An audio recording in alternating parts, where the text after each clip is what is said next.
Les vraies voix Sud Radio, le coup de projecteur des vraies voix. What the Amalek has done to you, that's genocide. Comment on peut oser, presque avec Israël, parler de génocide? Donnerait raison à ceux qui accusent actuellement Israël de mener un génocide à Gaza, parce que déporter de façon forcée une population, c'est un génocide. Gaza has become a place of death and despair. S'il y avait bien une organisation qui avait pu faire un génocide contre Israël et contre le peuple juif, c'est bien le Hamas. De toute façon, d'un point de vue du droit international, c'est illégal. Et donc Israël accusé de génocide contre les Palestiniens de Gaza. La Cour internationale de justice examine à partir d'aujourd'hui la requête déposée par l'Afrique du Sud devant la plus haute juridiction de l'ONU, Philippe. Oui, alors parlons vrai. Peut-on parler de génocide à Gaza ou est-ce que le mot est en train d'être, on va dire, dévoyé de son sens qui consiste à l'anéantissement total d'un groupe humain ? Pour vous, parler de génocide à Gaza, c'est justifié pour 47% et scandaleux pour 53%. Et notre invité, pour en parler, Patrick Baudouin est avec nous, président de la Ligue des droits de l'homme. Bonsoir monsieur, merci d'être avec nous. Philippe Bilger, on fallait s'y attendre finalement à cette... Oui, alors, d'abord évidemment, j'attends avec impatience les observations du président Baudouin. En ce qui me concerne, bien sûr, je ne dénie pas très modestement à l'Afrique du Sud le droit d'avoir engagé ce processus. Un pays peut le faire. Deuxième élément, il ne me semble pas, mais évidemment je le dis avec prudence, que les éléments constitutifs sur le plan international du génocide soient réunis, et notamment le caractère volontariste, malfaisant et profondément prémédité d'une éradication d'une population tout entière. Et donc il me semble que ce processus qui émane de l'Afrique du Sud est une manière de montrer à quel point on considère que ce qui se passe à Gaza est très grave, et évidemment extrêmement préoccupant et durable, mais qu'en même temps la seule accusation de génocide semble être à la hauteur de ce qu'on ne parvient pas à dire autrement. Je me demande si c'est pas un signe d'impuissance que d'accuser Israël de génocide alors qu'on sait que ça n'est pas profondément pas le cas. Françoise Degois. Moi, je pense que c'est pas pour tirer la sonnette d'alarme. L'Afrique du Sud est coutumière. Je vous rappelle la conférence de Durban qui a elle-même lancé l'idée que Israël pratiquait l'apartheid, ce qui est absolument une honte. Moi, je pense que cette accusation relève d'un climat général, politique, classique, d'une partie des Nations Unies qu'on connaît très bien, notamment la partie de l'Union des Nations Unies pour les réfugiés palestiniens. Nous connaissons parfaitement cette musique, nous, en tant que citoyens.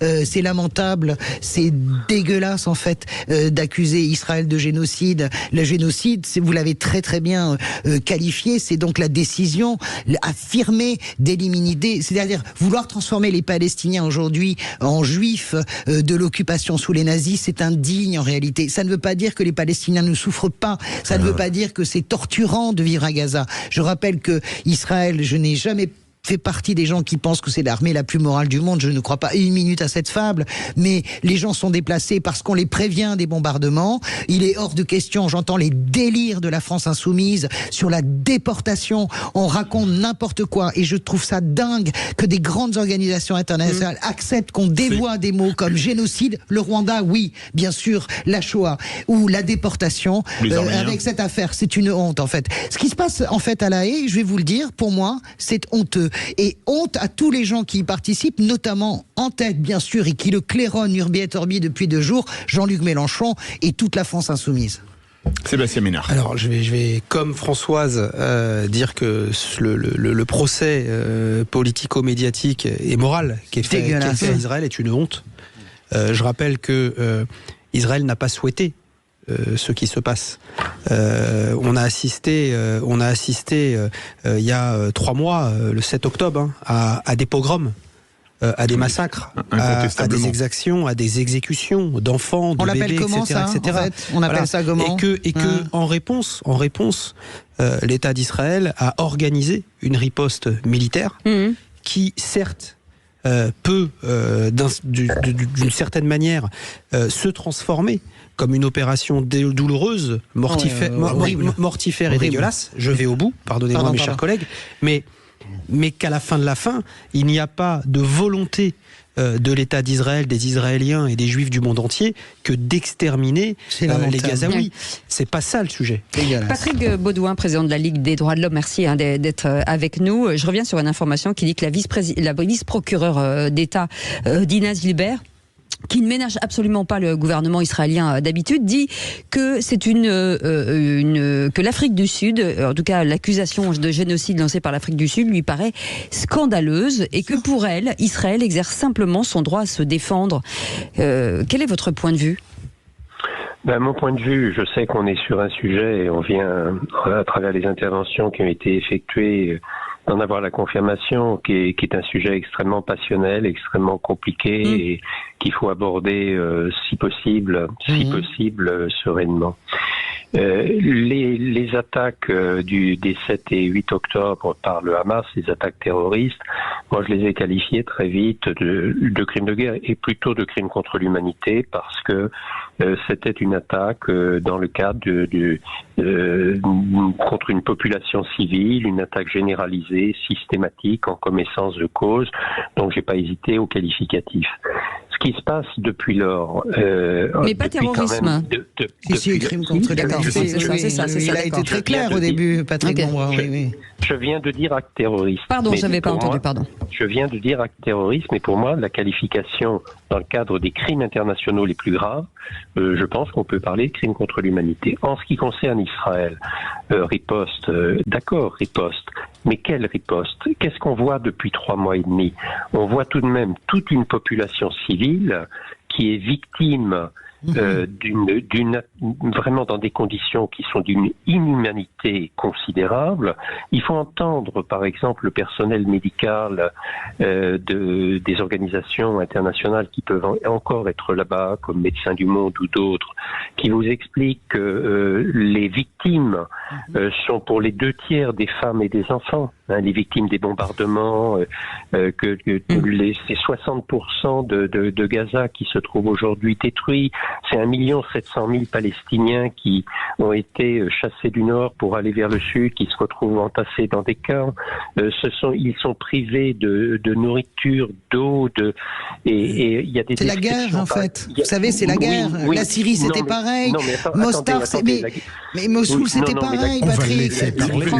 La guerre ne donne pas tous les droits. Il y a des conventions de Genève. Bien sûr. Je suis d'accord. Je vais vous citer une déclaration, puisqu'on est sur ce sujet, par exemple, du ministre de la Défense israélien. Nous imposons un siège complet à la ville de Gaza. Il n'y aura ni électricité, ni nourriture, ni eau, ni carburant. Tout est fermé. Nous combattons des animaux humains. Non, mais ça, je sais, bien sûr, c'est indigne. Mais c'est indigne. C'est quand même le ministre de la Défense. Oui.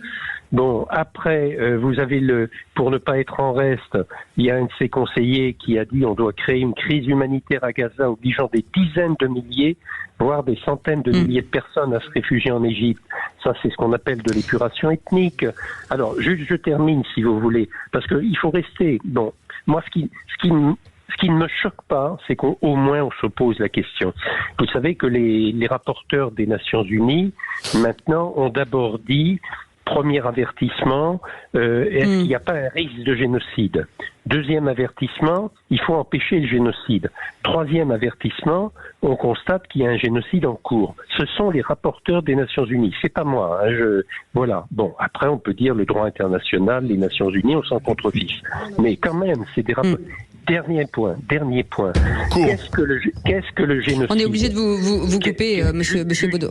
Très court, 20 secondes. 20 secondes. C'est commis dans l'intention de détruire tout ou en partie, un groupe national ethnique racial, alors par le meurtre, c'est pas le cas du tout. C'est pas le cas du tout. Ou la soumission à des conditions d'existence devant entraîner la destruction physique.